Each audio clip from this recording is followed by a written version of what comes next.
Hi everyone and welcome to my cruise channel. Today we're going to talk about how to get the perfect cruise shot.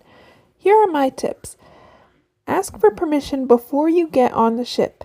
Everyone on my channel has given me permission to take their picture and have them posted on YouTube.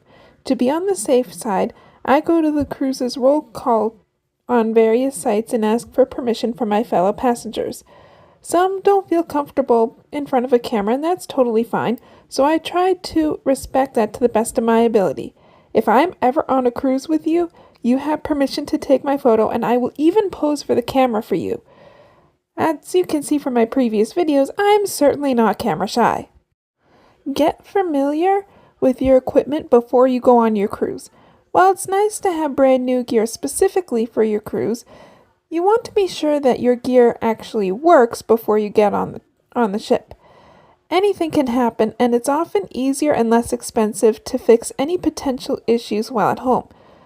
While the cruise ship will often sell cameras and cards, for example, the cameras often cost a few $100s.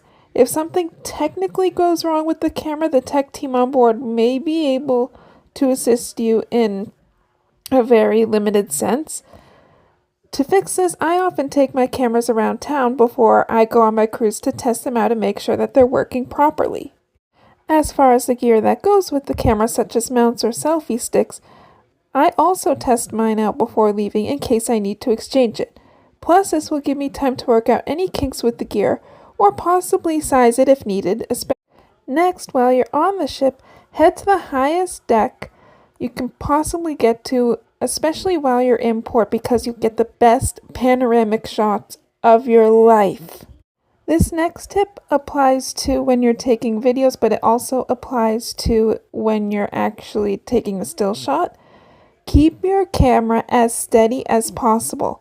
If you're taking a still photo while moving, your shot may be a little bit blurry. However, if you're taking a video while you're moving, you end up with a bouncing or a spinning effect, especially if you're turning quickly. If needed, there are mounts available online that can help you steady your camera. Finally, be sensitive to how and when you're taking pictures. Do not take photos during a performance, as this can cause safety issues for the performers on stage, including temporary blindness. Photos before the show begins or after, such as waiting in the lobby for the show to start, are fine. Also, be mindful of your flash, especially in dark places, as this can be distracting to your fellow passengers. So, those are my tips. Do you have any tips for taking pictures? We would love to hear from you. And as always, bon voyage!